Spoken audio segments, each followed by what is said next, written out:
guys, welcome back to another episode of the Allotment Family Diary. Today I'm going to be messing around with horse poo, but before we start, let's get the kettle on, get some coffee going. Let's get in the shed. Oh,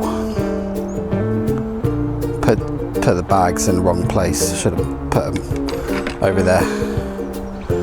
Oh.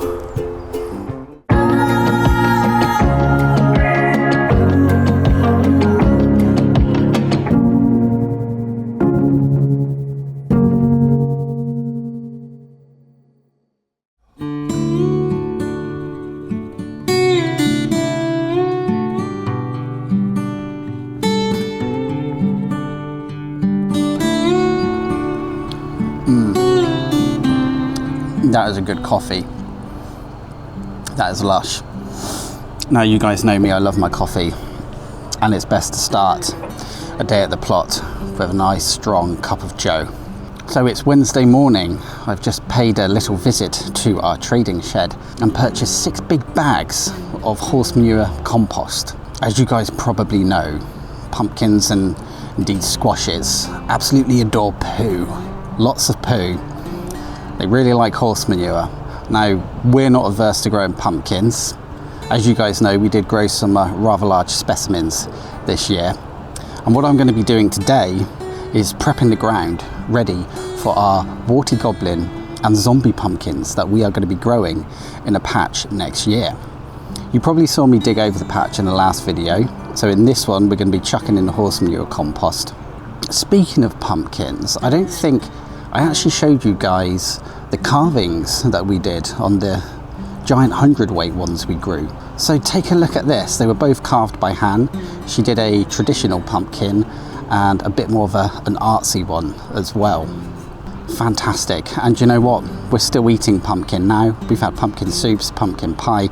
We've frozen a lot of pumpkin, just pumpkin forever. Pumpkin till we're sick of it. Anyway, I'm going to finish this cup of coffee and then we'll get cracking with the horse manure. So this is it. This is the pumpkin patch for next year. We do have some purple sprouting broccoli at the end, which a neighbour gave to me. I've not even done anything with them. I've just kind of left them to their own devices. I think they've had like one feed. But I mean, they'll be getting pulled up towards the end of the year, early next year anyway. So we'll leave them there for now. Just let them do their thing. But we'll focus on the top of the patch. So horse manure. 6 bags. I mean, I hope it's going to be enough. I think it should be. So all I'm going to start doing is literally emptying the sacks out.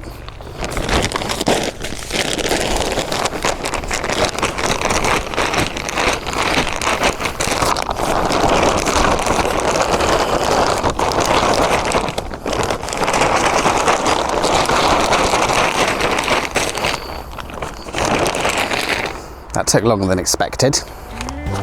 So we'll get all 6 sacks spread out on the plot. So I'm going to start with like the top section. So we'll get 2 packs here and just dig it in, move down to the middle, put in another 2 packs, dig that in, and then down to the bottom and we'll dig that in. So yeah, a bit of a workout this morning.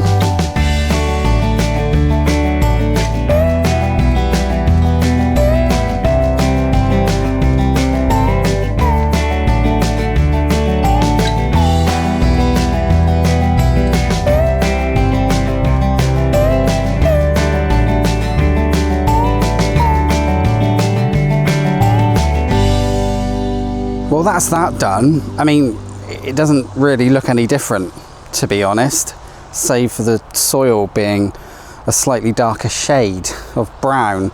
But hey, look, it's done. Like, the ground's been fed, and it's so important to feed the soil. I did ask in a previous video whether you guys think we should cover this now or wait until we actually put the pumpkins in, because apparently a frost is really good for the soil. But because it's Wednesday morning, that video isn't coming out until this evening, so I haven't been able to look at those comments yet because that's not happened yet. It's all very complicated, isn't it? But anyway, I'll listen to your comments on the previous video and we'll go from there. And now I have to go into the polytunnel and do something quite horrific. I'm not looking forward to this, but in a strange way I kind of am. Well, here we are, back at my most favourite place on the plot, the polytunnel. And today I have this job, which, yeah, I'm looking forward to it, but I'm not looking forward to it. It's something I've never done before, but something I really want to try, and I really want to give it a go. So as you guys know, we have been growing chilies and peppers throughout the year, and they have done so well. We've grown the Thor F1, we've grown Hot Lemon, which is a very spicy chili, and it's not that nice, if I'm quite honest. We've grown Fiery Flames, which is, oh, it's amazing. I have it on everything. I could eat it on like a roast dinner, maybe, if I was feeling adventurous. We've also grown the Cuban Black. Cold nights are coming, and the other morning we had a very light frost. So I've been looking at the temperature monitor in here, and it went down to 2.4 the other night. So it's not long. It's not long until, I mean, some of the chilies you can see there. There's one up here, the Hot Lemon, which has started to wilt quite a bit. It's been watered and everything, so yeah, it's not doing well in the cold. So I want to overwinter a couple of the plants in here. As I say, I've never done that before, but I've watched a lot of videos and I've done a lot of reading, so I'm going to give this a go and we'll see how it works out. So our first victim is the Cuban Black. I really want to keep this one. So this one I bought at a local garden festival that happens once a year near Dawlish. Toby's Garden Festival, I believe it's called. And it's from South Devon Chilli Farm, Cuban Black. I love this one. It has a really nice fruity, tangy flavour to it, and it's not too hot for my likings anyway. So it's had a really good harvest. We've had a bunch of chilies off this one, but it's kind of got to the point now, these aren't really going to ripen off. And I want to overwinter it because I've looked around and I can't really see the seeds. This kind of goes to several of the chili plants. It's the fact that our usual seed supplier is no longer stocking the varieties that we've grown this year. And we want to keep the Thor because that was a lovely sweet pepper. We want to keep this one, and I want to try and keep one of the Fiery Flames. And this is going to be a great way to learn how to overwinter. I'm going to give this a shot, and apparently plants can last up to 5 years, longer than 5 years.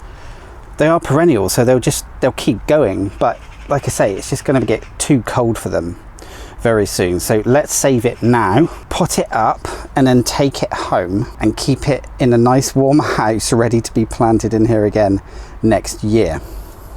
So what I'll do first of all, I'm going to start by taking off the branches and saving the chili. So we'll go from the top first. Let's do quite a drastic cut up here, and I'm going to save all these chilies. Even the unripened ones are actually quite nice as they are, but you can see like the ripe chilies, obviously the orangey coloured ones, and these are the unripened ones, the purple.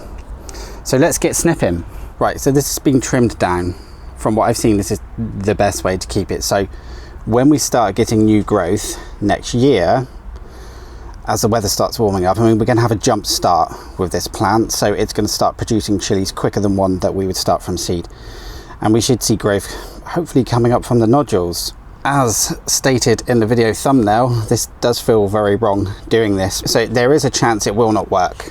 That's just part of it. That's part of the risk you take, but hey, I want to give it a go. I want to learn new things and I want to try this.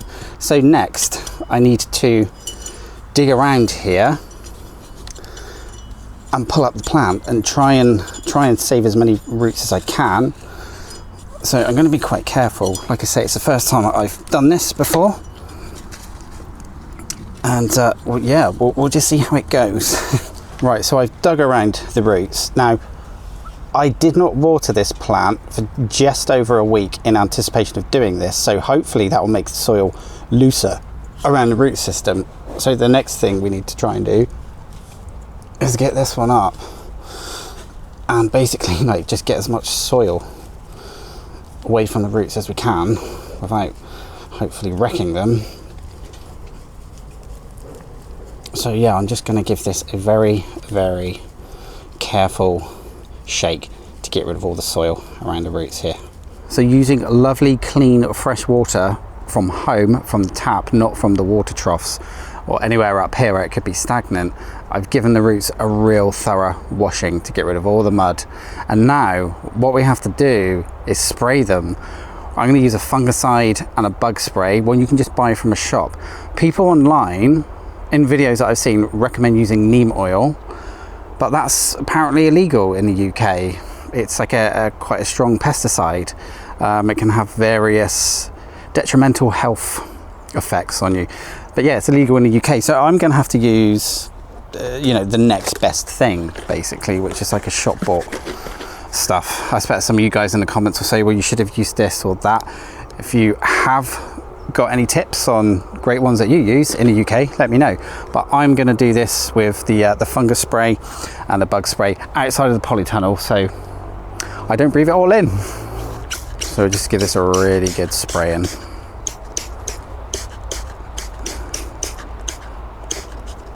And don't worry, I'm going to wash my hands after, it's fine. Right. And then we'll use the bug spray just to be safe.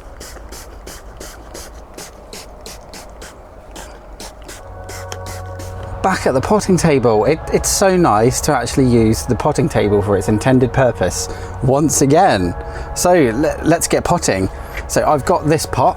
So it is fairly big, it's fairly deep. I might even just keep the plant in it next year. We'll see how it goes. But apparently you don't even need to have a deep pot when you're overwintering, because you're just kind of keeping the plant in a limbo state. And when you do see growth, you can then put it into a bigger pot if you want to. So I've gone for this one because, I might want to keep it in there, really. We'll see. But what I'm going to do now is fill it with like a third of multi-purpose compost. This is brand new compost as well, because if you are using old compost or compost with bags that's got holes in, perhaps it's been like snagged, I don't know, by a spade or something in your shed, then apparently bugs and things can get in there, and then you're adding in like bugs or eggs to your soil, and then you're going to have like a whole problem with insects in your house when you overwinter these plants. And that's also why we give the roots a good clean. So I think that's probably going to be fine. The roots are just sitting on the compost, so we'll have the plant up to about here.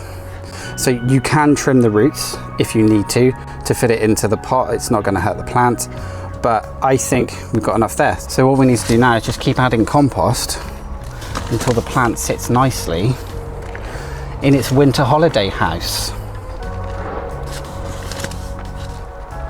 And there we are. That's the Cuban black situated in its holiday house for the winter.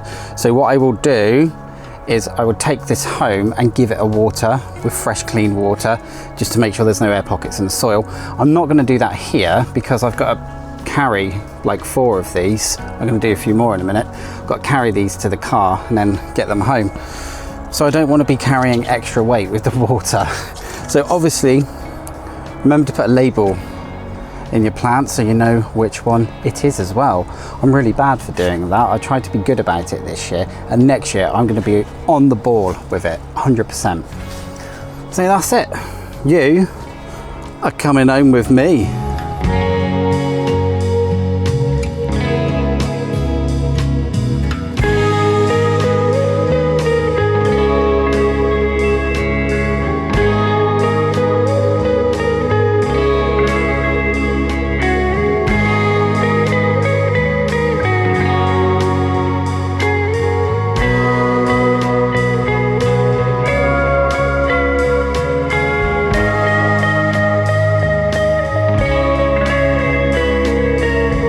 Well, you know what, it's been a really productive day today. Pleased with what I've got done. We've got the Cuban black in its winter holiday home. We have one of the fiery flame plants and 2 Thor F1 sweet peppers ready to be taken home. So overwintering, I mean, hopefully this will work, because I couldn't find the Thor seeds in our catalogue, nor the fiery flames. And the Cuban black was from a specialist chili farm. As I bought it as a very tiny baby plant, and it grew into a big bushy beast. But yeah, overwintering, I mean, as you can see here, so this is what I've picked from some of the plants. I've left 1 hot lemon chili in the ground. All the other chili plants have come out of the ground now. I mean, this is like, you can see a lot of green in there. So I think this is the importance of overwintering, the fact that you can get a jump start on the season. Because we've not had the daylight hours, because we're in the UK obviously, and I don't grow under lights, it's, you know, obviously all in the polytunnel. I think having a jump start on the season will get us more chilies like that and less chilies like that. So fingers crossed this all goes well. I followed the advice I've seen on various YouTube channels and articles online, so I'm hoping I've done it right. The only thing, like I say, I haven't got neem oil because it's banned in the UK, so I've had to use the next best thing. So these are going to go home, they're going to sit on top of the fridge in our conservatory, so they're still going to be getting some daylight. Any sign of leaves coming through, I'm just going to pinch them off until spring next year. I'm going to water them about once a week, and apparently they like temperatures between 13 to 15 degrees, which should be fine in the house, I reckon. So we'll see how that goes. And these are the last of the thaw. I mean, again, you know, these didn't even ripen. We have had a really wonderful harvest though of these throughout the year. We've been eating them a heck of a lot. So I mean, you know, those are the ones that are left. Again, as I say, jump start on the growing season, overwintering 2 of them. If they survive, then we'll have more thaw throughout the year. So next I'll be sorting out the polytunnel, because all that ground needs digging over. I'll pull up the final hot lemon chili, and we'll get the ones out of the pots as well, because I think they're done. I mean, it's getting very cold, 2.4 degrees last night. And the sunset, it's about 3 o'clock. Sun's gone down. You can just see it by the trees behind me. And also I had a nice workout digging in the horse manure compost today. So that bed is getting closer and closer to have its warty goblin and zombie pumpkins put in next year. I can't wait for those. They're going to be so fun. Yeah, they look disgusting and ugly.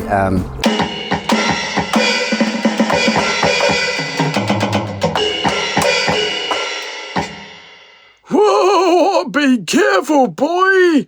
Don't make me in the snowflake brigade drop another dislike! Alright Mark, don't worry, I'll stop there. Respect for goblins, respect for the undead. Anyway, I do hope you have enjoyed this video today. It's been nice to finally get round to getting these into their pots ready to overwinter. I will say, please drop a like on this video if you enjoyed it, and do consider subscribing. We are uploading twice a week at the moment, and a third upload goes into our members only section, so do consider becoming a channel member. There's a link in the video description. Anyway, I will see you guys in the next one. I've got to carry these down to the car now, and they're a weight, and this and that. Oh, and I've got to go and say night to the chickens as well. But I'll see you in the next one. Stay safe. Bye guys.